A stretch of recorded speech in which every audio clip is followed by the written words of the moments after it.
que es el vínculo de la unidad. Hasta este punto de la carta, Pablo ha venido hablando acerca del cambio radical que se ha producido en nosotros los creyentes debido a nuestra unión con Cristo.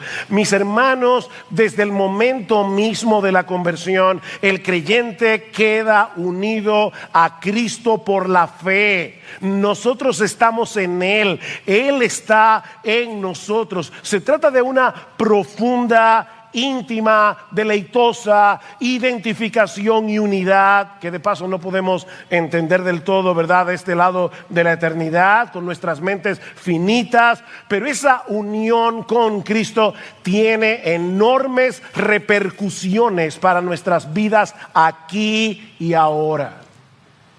En Colosenses capítulo 3, versículo 3, Pablo dice que tú y yo hemos muerto con Cristo. En el capítulo 3, versículo 1, Pablo dice que tú y yo hemos resucitado juntamente con Él. En el versículo 3, Pablo dice que nuestra vida está escondida con Cristo en Dios. En el versículo 11, Pablo dice que Cristo es el todo en todos. Cristo es nuestro todo. Cuando Cristo murió en la cruz del Calvario, Él firmó el acta de defunción de ese viejo yo, esclavo del pecado, que tenía un montón de cuentas pendientes con la justicia de Dios. Mi hermano, piensa en todos los pecados que tú has cometido en toda tu vida, los que vas a cometer, lo que te resta. El viejo yo que cometió todos esos pecados está muerto. Muerto juntamente con Cristo. Pero no solo eso, no solo hemos muerto con Cristo, sino que también resucitamos con Él para comenzar a vivir una nueva vida, una nueva vida que es energizada por el Espíritu de Cristo que mora en nosotros. El teólogo norteamericano Michael Horton lo dice de esta manera: Dios no viene a nosotros a mejorar nuestra vida, sino a acabar con ella. ¿Oíste eso? Dios no vino a hacernos una mejora, Él vino a acabar con nosotros. No a transformar al viejo Adán, sino a matarlo y a resucitarnos juntamente con Cristo para andar en novedad de vida. Si estamos en Cristo, somos una nueva creación. Las cosas viejas pasaron. De manera, mis hermanos, que la verdadera santidad no consiste únicamente en darle muerte a los pecados que caracterizaban a nuestro antiguo yo. No, la verdadera santidad también consiste en el desarrollo de un carácter que es conforme a nuestra nueva identidad en Cristo. Y ese es el primer aspecto que Pablo enfoca en nuestro pasaje, nuestra nueva identidad en Cristo. Vean el versículo 12 otra vez. Entonces, como escogidos de Dios, santos y amados, revestíos. Escogidos de Dios, santos y amados. Esa es nuestra identidad. Hace unos años ocurrió un hecho muy lamentable en un show en Las Vegas, cuando un tigre blanco, que por cierto murió hace unos años atrás, atacó al ilusionista Roy Horn, lo mordió en el cuello y comenzó a arrastrarlo por el escenario delante de todo el público que miraba horrorizado lo que estaba sucediendo. De hecho, quedó en gravedad por un buen tiempo. Y aunque Horn sobrevivió al ataque, ese fue el final de su carrera como ilusionista. Recientemente, uno de los hermanos que estuvo con nosotros en el intensivo pastoral hizo referencia a este incidente y más específicamente al comentario que hizo un comediante norteamericano que dijo lo siguiente refiriéndose a lo que había sucedido esa noche. Dice: ese tigre no se volvió loco, ese tigre se volvió tigre. ¿Sabes cuándo estaba realmente loco? Cuando andaba en un monociclo con un casco de Hitler, porque eso era parte del show. Mis hermanos, aunque lo sucedido esa noche fue espantoso, deberíamos esperar que un tigre se comporte como un tigre, no como un payaso. Lo raro es que se comporte como un payaso. Bueno, lo que Pablo está diciendo aquí es que si tú y yo somos cristianos, se debería esperar que nos comportemos como cristianos. Nosotros tenemos una identidad, una nueva identidad, una nueva naturaleza. Lo que Pablo está diciendo aquí es que si hemos muerto y resucitado con Cristo de tal manera que Él es ahora el todo y en todos, vivamos a la luz de esa realidad. Hay algo que Dios ha hecho por nosotros y en nosotros que hace del pecado una incoherencia. A veces uno se pone una ropa para ir a cierto lugar y dice, no, esa ropa no es apropiada. O a veces los esposos, ¿verdad?, que no tenemos el sentido de la estética que tiene nuestra esposa, nos dice, esa corbata no te pega. Mis hermanos, hay algunas piezas de ropa que no nos pegan si somos cristianos. ¿Qué dice Pablo en el versículo 5 otra vez? Por tanto, considerad los miembros de vuestro cuerpo terrenal como muertos a la fornicación, la impureza, las pasiones, los malos deseos, la avaricia, que es idolatría. Eso no te pega. Pues la ira de Dios vendrá sobre los hijos de desobediencia por causa de estas cosas, en las cuales vosotros también anduvisteis en otro tiempo cuando vivíais en ellas, pero ahora desechad. Ve a tu closet y toma esa ropa sucia, contaminada, maloliente, y bótala. Desechad también vosotros todas estas cosas: ira, enojo, malicia, maledicencia, lenguaje soez de vuestra boca, la mentira. Versículo 9: porque os habéis vestido del nuevo hombre, el cual se va renovando hacia un verdadero conocimiento conforme a la imagen de aquel que lo creó. Somos un nuevo hombre en Cristo. Y ahora debemos vivir como lo que somos. Él murió en la cruz del Calvario para restaurar en nosotros la imagen de Dios. ¿Y saben dónde vemos la imagen de Dios? Plasmada en Cristo. Plasmada en Cristo. ¿Tú sabes para qué vino Cristo al mundo? Para hacerte igualito a Él. Ese es su trabajo. Él te rescató, Él te libró de la esclavitud del pecado. Él está obrando en ti por su espíritu para hacerte como Él. Fue con ese propósito en mente que Dios en su amor nos escogió. Versículo 12: entonces, como escogidos de Dios, santos y amados, revestidos de tierna compasión, bondad, humildad, mansedumbre, paciencia, revestidos de Jesús. No fuimos nosotros los que escogimos a Dios. Fue Él el que nos escogió de pura gracia, por el puro afecto de su voluntad. Y debido a esa elección, dice Pablo, somos santos y amados. Santos y amados. He ahí el propósito y la motivación de Dios al elegirnos. ¿Para qué nos escogió Dios? Para que vayamos por el mundo pavoneándonos porque somos los elegidos. Por supuesto que no.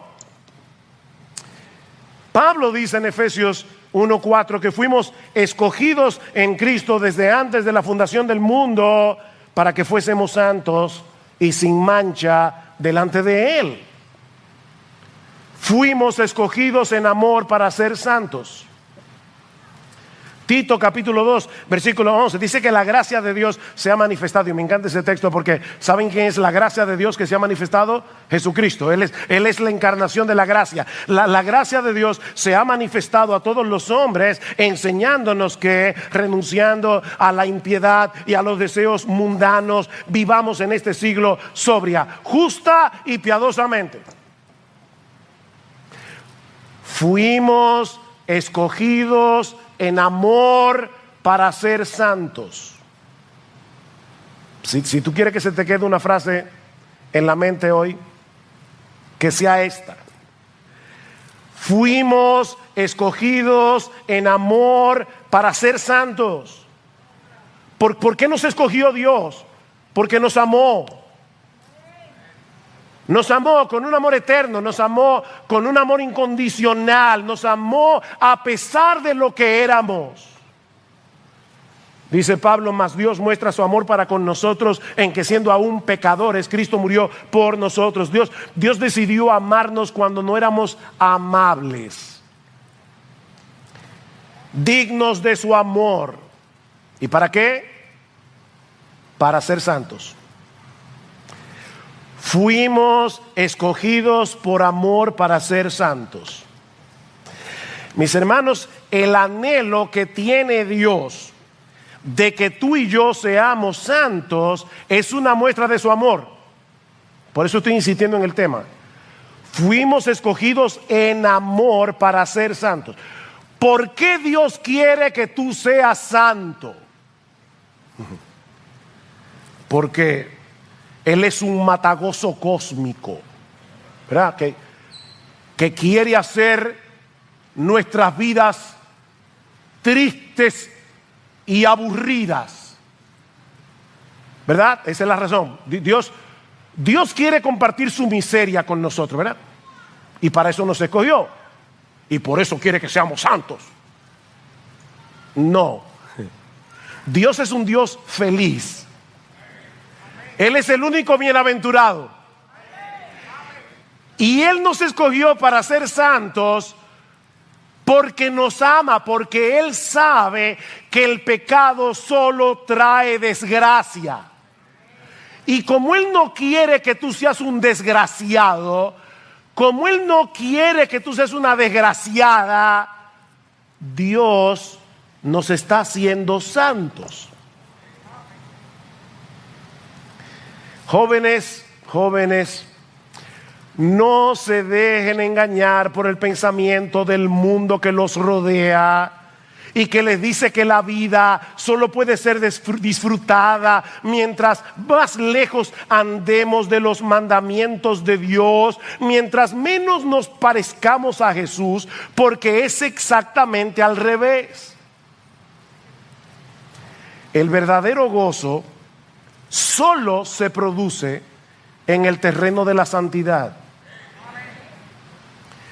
Los mandamientos de Jehová son rectos y por eso alegran el corazón. Andaré en libertad porque guardé tus mandamientos. Es exactamente lo contrario a lo que el mundo piensa hoy. Que Cristo dice en Juan capítulo 10 versículo 10: yo he venido para que tengan vida y para que la tengan en abundancia, una vida floreciente, una vida abundante. Ahora, ¿qué dice Cristo unos capítulos más adelante? Yo soy el camino, la verdad y la vida. Yo he venido para que tengan vida y yo soy la vida, porque la verdadera vida, la vida en abundante, la vida floreciente, la vida bienaventurada, la vida feliz, solo pueden disfrutarla los que están unidos a Cristo y se parecen a Él. ¿Ven? El problema es que nosotros vivimos en un mundo que es completamente antagónico a la santidad y que está empeñado en convencernos de que Dios es en verdad un matagozo cósmico. Yo creo de verdad que hay gente que se imagina a Dios allá en el cielo viendo aquí abajo y dice: ese como que está gozando mucho, prohibido. No, ese no es nuestro, por lo menos ese no es mi Dios, el que se revela en la Biblia. No, Dios es como ese padre responsable que entra a la cocina y ve a su niño de 5 años jugando con un cuchillo muy filoso que le puede hacer daño, y entonces dice: deje el cuchillo. Pero se lo dice por amor a él, porque busca su bien. Pero nosotros vivimos en un mundo que es al revés. En estos días se llevó a cabo en el país el concierto de Bad Bunny.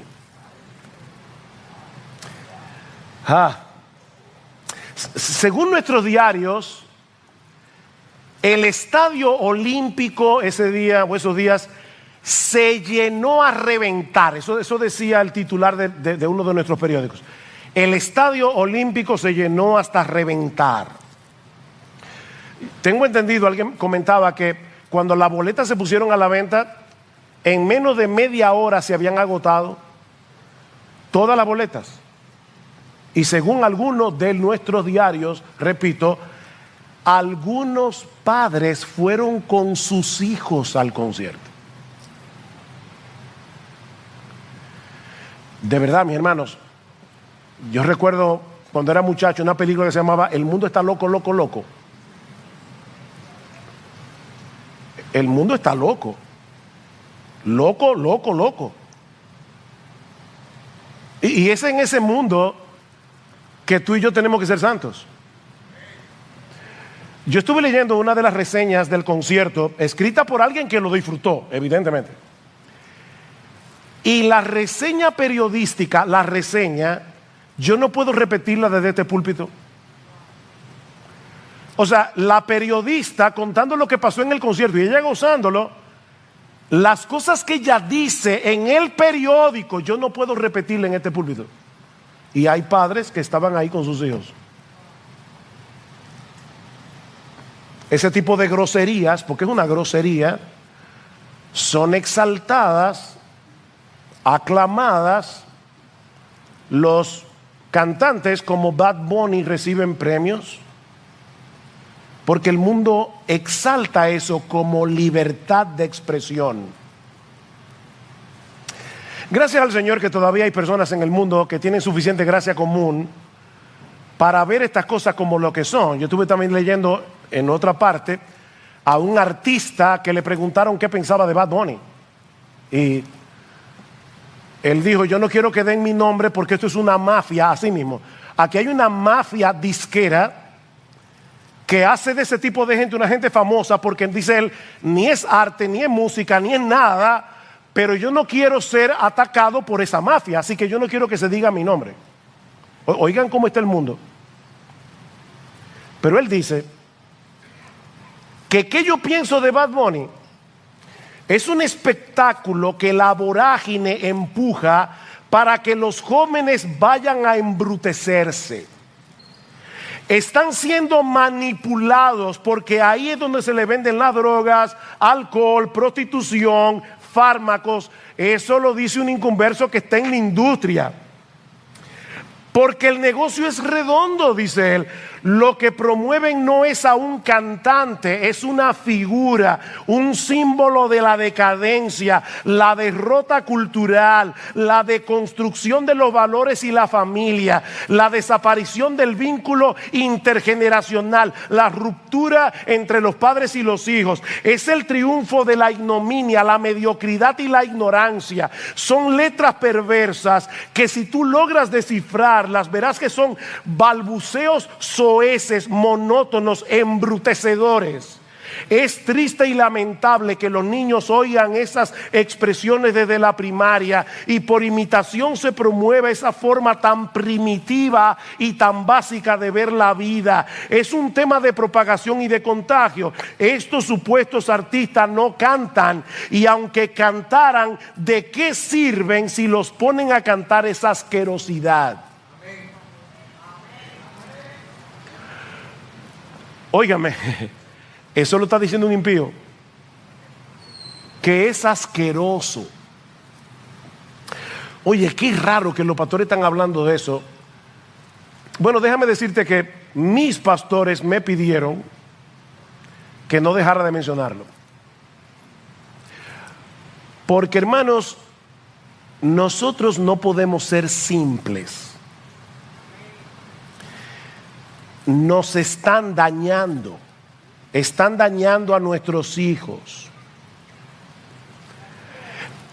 Es en medio de esa basura, porque es una basura, que nosotros debemos ser santos. Lo que es normal y aceptable para el mundo, para nosotros debe ser motivo de rechazo y debe ser motivo de aflicción. Mira, mi amado hermano, mi amada hermana, y por si acaso, no estamos diciendo esto porque hayamos sabido que alguien aquí haya ido a este concierto. Yo supongo que no. No, de verdad, en serio, de verdad, no he sabido de nadie para que no digan, están tirando indirecta. No, aquí ustedes conocen a sus pastores. Si nosotros supiéramos de alguien que fue al concierto, lo abordaríamos directamente porque eso es una barbaridad. Ahora, y por amor, porque amamos al hermano o a la hermana, a quien sea, pero no es por eso que lo estamos trayendo. Por si acaso. Pero óyeme, aunque tú no hayas ido al concierto, que yo espero que no, obviamente, si ese tipo de cosas no te afligen, es porque sin darnos cuenta nos estamos acostumbrando al mal olor. Ese es el problema aquí. Es como la gente que vive en lugares que tú dices, pero ¿cómo hay gente que vive alrededor de Duquesa, el vertedero?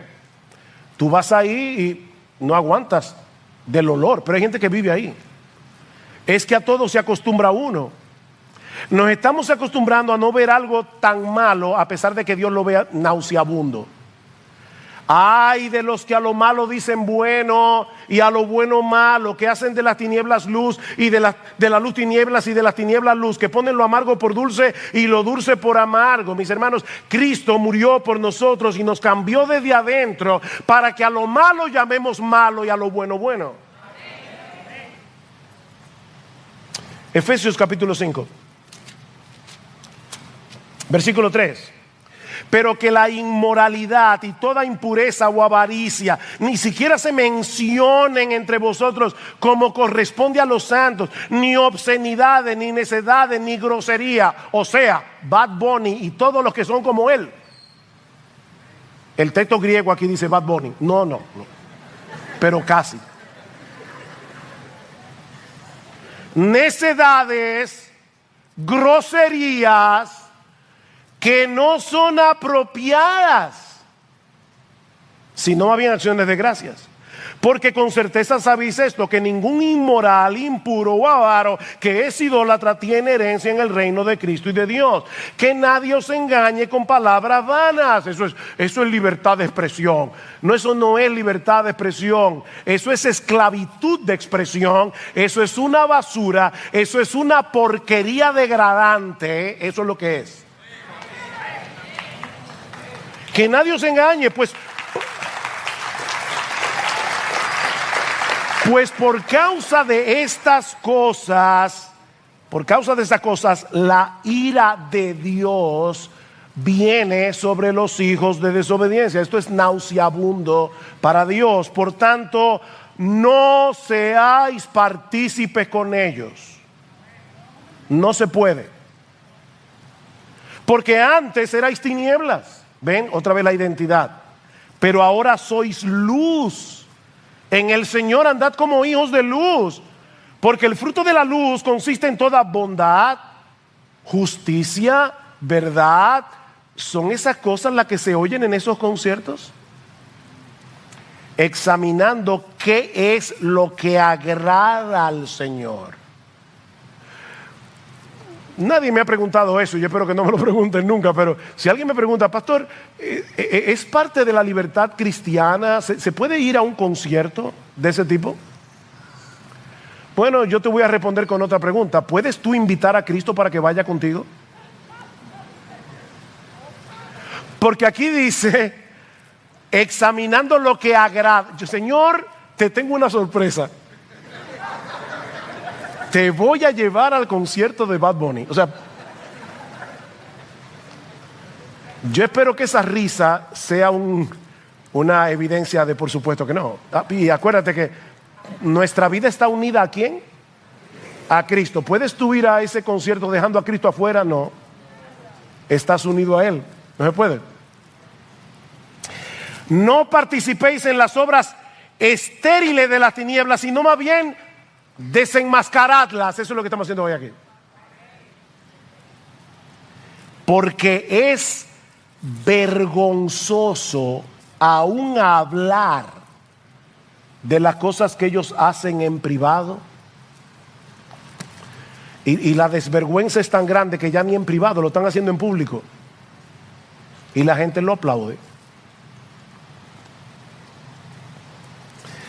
Obviamente, leyendo a Pablo uno se da cuenta Porque uno dice, el mundo sí está mal. No, miren, si Bad Bunny hubiera vivido en la época de Pablo, hubiera llenado el Coliseo Romano.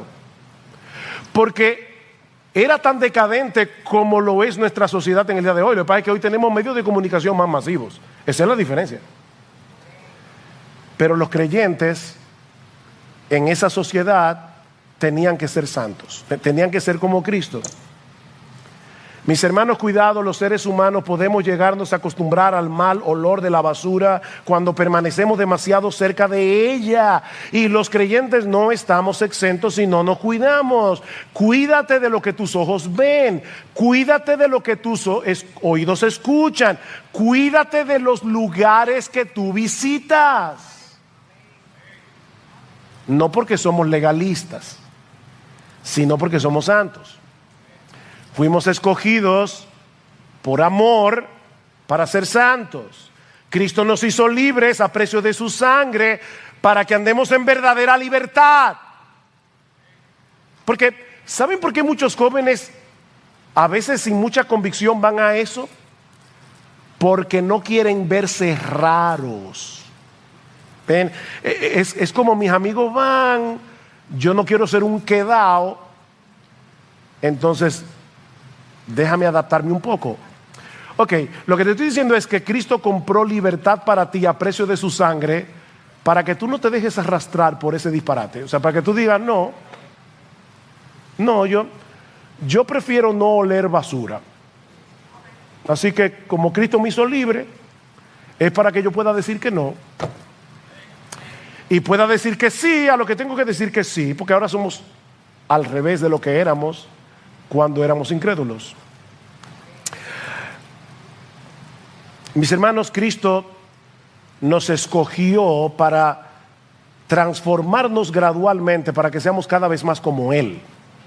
Lo que nos lleva a nuestro segundo encabezado. Pablo dice aquí, primero tenemos una nueva identidad en Cristo, pero en segundo lugar Pablo dice, ¿cuál es la vestimenta que corresponde con esa nueva identidad? Ya vimos la nueva identidad en Cristo, veamos ahora cuál es la ropa que nos pega. Versículo 12. Entonces, como escogidos de Dios, santos y amados, revestidos de tierna compasión, bondad, humildad, mansedumbre, paciencia. Esa es la ropa. Ese es nuestro código de vestimenta. ¿Y quién es el que debe ponerse la ropa? ¿Quién es el que debe tomarla del closet y ponerse la ropa? Tú y yo. Revístanse. Es nuestra responsabilidad revestirnos de ese carácter en dependencia del Espíritu Santo. ¿Y cuáles son las piezas de ropa? En primer lugar, debemos vestirnos de tierna compasión. Tierna compasión. No se trata simplemente de una fría involucración con personas que están en necesidad. Es de una misericordia entrañable, dice la Reina Valera del 60. Es una misericordia que nace de las entrañas. Es una simpatía con el que sufre, que te remueve las tripas. Eso es lo que dice el texto. Y que te mueve a la acción. No te permite ser un espectador distante. Y eso no es fácil, hermanos, porque en todos nosotros hay una tendencia a quitar la vista del que está en necesidad.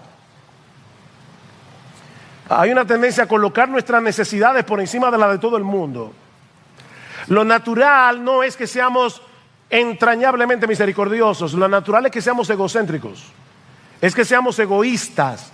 ¿Cómo podemos luchar contra la tendencia del corazón de tal manera que podamos vencer la indiferencia, el egocentrismo y vestirnos de entrañable misericordia? El Evangelio. El Evangelio. Dios tuvo misericordia de ti y de mí cuando éramos unos miserables. Nos amó cuando no teníamos nada en nosotros mismos que fuera digno de su amor. Él nos vio en necesidad. Él nos vio sumidos en nuestra miseria y en vez de quitar la vista, nos amó y se involucró. Y ahora Pablo dice, vístanse de esa misericordia. Es una pena, pero el concepto que mucha gente tiene de un hombre santo es un fariseo que no se compadece de los demás porque él está siguiendo un conjunto de reglas. Por eso una niña oraba y decía: Señor, yo te pido que los malos se vuelvan buenos y que los buenos se vuelvan amables. Es triste que una niña lo perciba de esa manera. O sea, los buenos son los hipercríticos, los santurrones, los fariseos. No, los buenos son los que ven a una persona en su pecado, los que ven a una persona en su miseria y quiere involucrarse. Se les remueven las tripas. Entrañable misericordia. Contempla esa necesidad a la luz del Evangelio y te vas a dar cuenta que tú no puedes ser impasible. En segundo lugar, debemos vestirnos de bondad. De bondad. La bondad es lo contrario a la malicia. En el versículo 8 Pablo dice: pero ahora desechad también vosotros todas estas cosas: ira, enojo, malicia. Malicia. La bondad es esa disposición del corazón que nos lleva a procurar lo bueno para nuestro prójimo. Lo bueno. El hombre bondadoso disfruta al ver el bienestar del otro. Está dispuesto a sacrificar sus intereses personales para que el otro reciba un bien. Es, como dice alguien, amor es tu felicidad a costa mía. Eso es la bondad. ¿Qué dice la Biblia de Cristo en Hebreos capítulo 12? Que por el gozo puesto delante de él sufrió la cruz. Por el gozo puesto delante de él. ¿Cuál era el gozo de Jesús? Bueno, en primer lugar, hacer la voluntad de su Padre. Eso le daba gozo. Mi comida es hacer la voluntad del Padre. Pero en segundo lugar, ¿sabe cuál fue el gozo de la cruz? Tu salvación y la mía.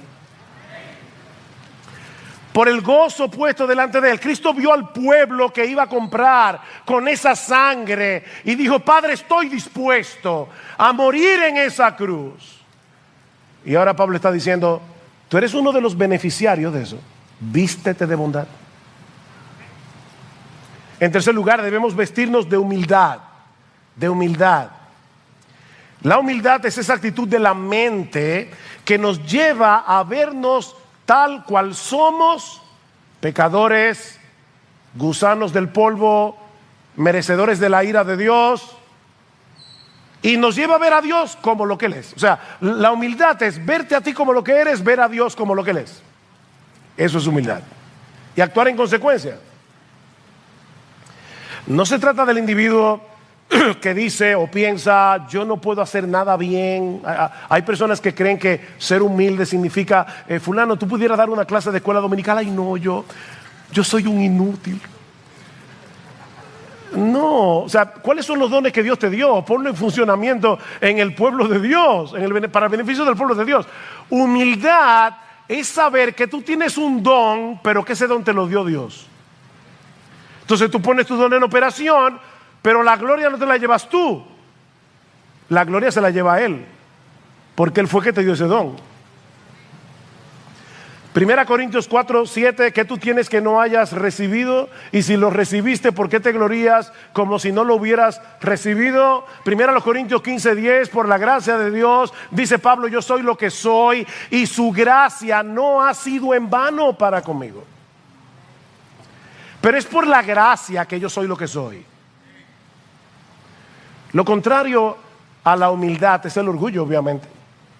El hombre orgulloso no solo es aquel que se cree superior a los demás. No, es más que eso. El problema del orgulloso es que él cree que el mundo debe girar en torno a él.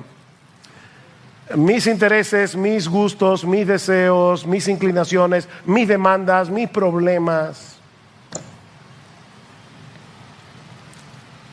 Una persona orgullosa se distingue porque siempre está ofendido y siempre está agraviado. Tú te ofendes mucho.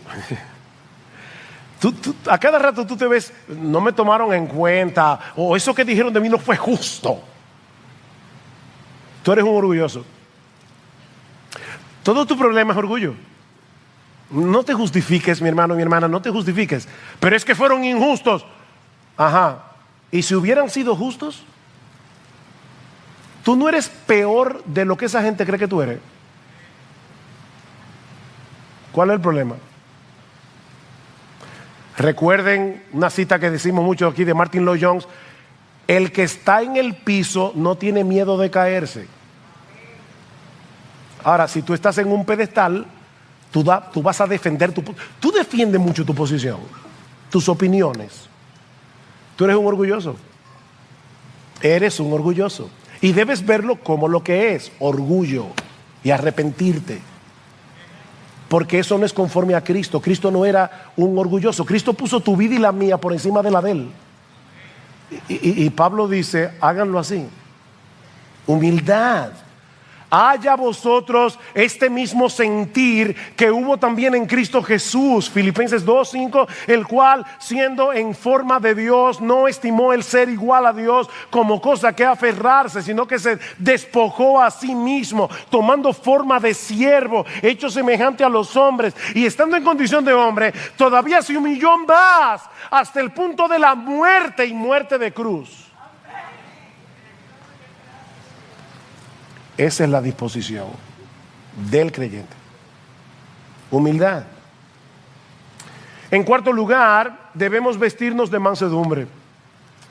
Mansedumbre. Y esta es probablemente una de las virtudes cristianas más mal comprendidas, porque muchas personas piensan que alguien manso es una persona débil, es una persona que no tiene convicciones propias o no tiene la capacidad de defender sus convicciones. Pero mis hermanos, nada más lejos de la realidad. ¿Quién es la persona más mansa que ha pisado este planeta? Aprended de mí, que soy manso y humilde de corazón, dice Jesús, y hallaréis descanso para vuestras almas. ¿Se puede decir de Jesús que era un débil? ¿Se puede decir de Jesús que era un cobarde? ¿Se puede decir de Jesús que no tenía convicciones? Pero era manso. La mansedumbre y la debilidad, la mansedumbre y la cobardía no son sinónimos. John MacArthur define la mansedumbre como poder bajo control. La palabra que se usa allí se usaba para hablar de un caballo salvaje que había sido domado. Es poder, pero bajo control. Una persona mansa es aquella que puede reaccionar con gentileza, con consideración, aun cuando lo hieren, cuando lo provocan, porque es mansa. Dice en Proverbios 16:32, mejor es el que tarda en airarse que el fuerte, el que se enseñorea de su espíritu que el que toma una ciudad. El que se enseñorea de su espíritu. Proverbios 25:28, como ciudad derribada y sin muros, es el hombre cuyo espíritu no tiene riendas. Es como una ciudad que no tiene protección. ¿Y saben qué nos capacita para actuar con mansedumbre? ¿Cómo podemos vestirnos de mansedumbre? Meditando en la soberanía de Dios. Meditando en la soberanía de Dios. Una fe inquebrantable en la soberanía de Dios te va a ayudar a ser manso. El problema nuestro es que nosotros pensamos, si yo no tomo el control, si yo no me defiendo, si yo no reacciono, me van a pisotear.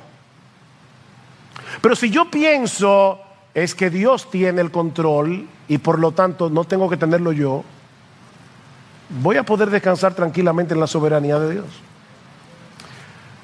Óyeme, que tú no tienes el control, ni yo tampoco, lo tiene Dios. Confía en Él. Así que debemos vestirnos de misericordia, de benignidad, de humildad, de mansedumbre. Debemos vestirnos de paciencia. Vístete de paciencia. Esta palabra puede ser traducida como capacidad de aguante. Capacidad de aguante. Transmite la idea de una persona que es presionada por las pruebas, presionada por otros, presionada por lo que sea, y no se rompe. No se deja controlar por la ira, no se deja controlar por el enojo, no se deja controlar por el deseo de venganza.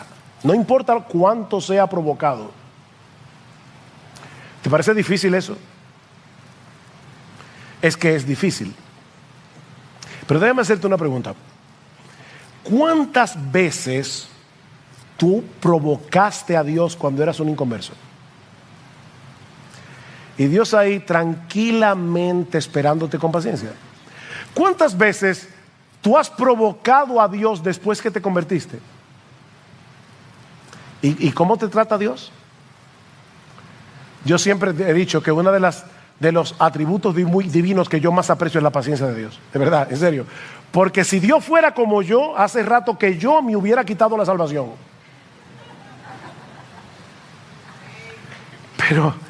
Pero Dios no es como yo, y por eso soy salvo todavía.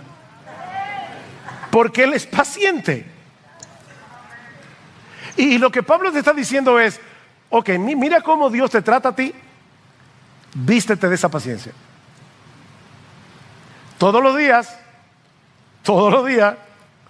vístete de paciencia. He ahí las virtudes que deben manifestarse en nuestras vidas ahora que somos cristianos. Ahora, ¿qué sucedería en nuestras relaciones personales si toda la iglesia tomara en serio este código de vestimenta? Mis hermanos, ¿qué pasaría en nuestra relación con nuestras esposas? ¿Qué pasaría en nuestra relación con nuestros hijos si todos los días, cuando nos levantamos por la mañana, nos vestimos intencionalmente de entrañable misericordia, bondad, mansedumbre, humildad, paciencia? En otras palabras, ¿qué pasaría si cada día nos empapáramos del Evangelio? Y le pedimos al Señor, Señor, ayúdame a actuar en consonancia. Bueno, Pablo lo dice, ¿qué va a pasar? Versículo 13, soportándoos unos a otros y perdonándoos unos a otros si alguno tiene queja contra otro. Nosotros no fuimos salvos para ir solos al cielo. Fuimos salvos para ser parte de una comunidad, la nueva humanidad creada por Cristo. Somos parte de su pueblo. Y noten que Pablo presupone que en el contexto de ese pueblo, de nuestra interacción con los hermanos, habrá problemas. Yo a veces veo a los hermanos que se extrañan porque tienen un malentendido con alguien en la iglesia. Wow, de verdad. Sí. Es por eso que algunos cristianos se vuelven fugitivos eclesiásticos. Van saltando de una iglesia a otra. De que tienen un problema aquí se van para acá. Y si lo que tienen un problema aquí se van para allá. Son fugitivos.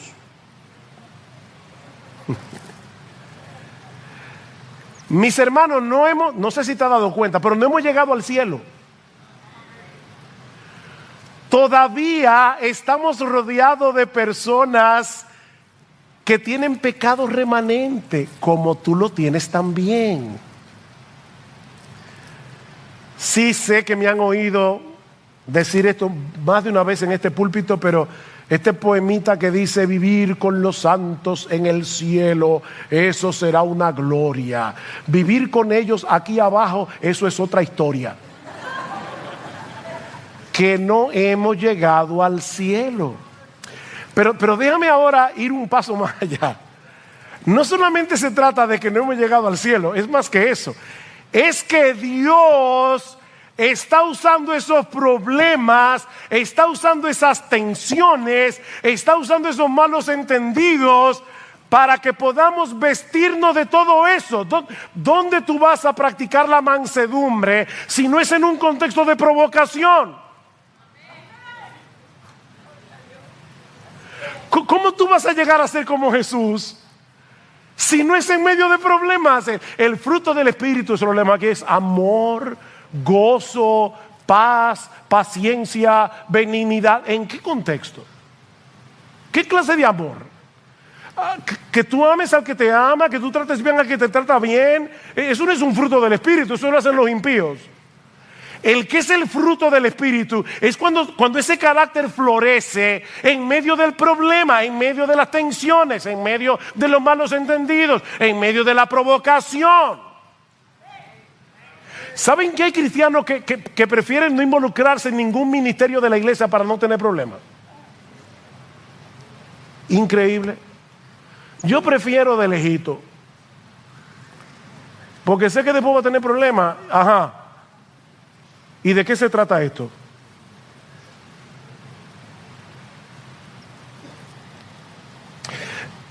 La diferencia, mis hermanos, es que ahora nosotros podemos lidiar con esos problemas de una manera diferente a cómo el mundo trata con sus conflictos. no solo tenemos los recursos que necesitamos para soportarnos unos a otros, para perdonarnos unos a otros, es que tenemos el ejemplo más impresionante de eso en Jesús. ¿Qué dice Pablo? Como Cristo os perdonó. Echoes of the nebula, whispers in the dark. Our souls entwined, we spark, we arc.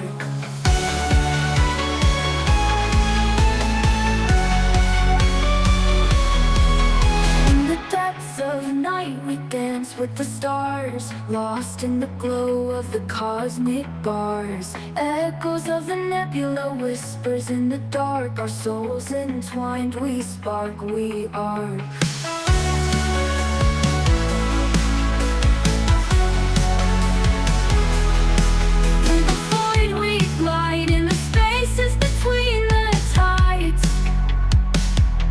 Melodies of the unknown, in the shadows we've grown. Beneath the satellites we roam free, in the shadows of the galaxy. Electric hearts we beat as one in the twilight of the sun.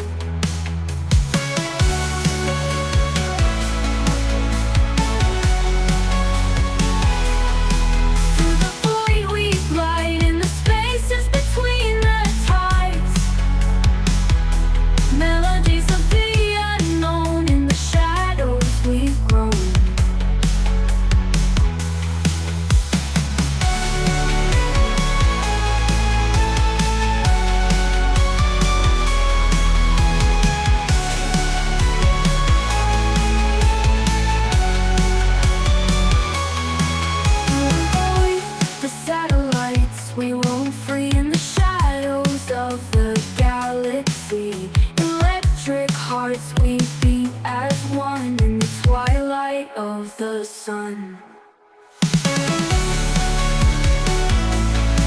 With the void we glide, in the spaces between the tides.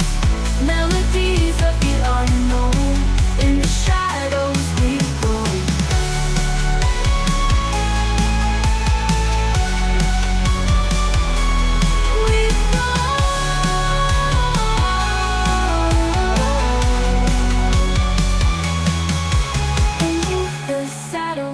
We roam free in the shadows of the galaxy.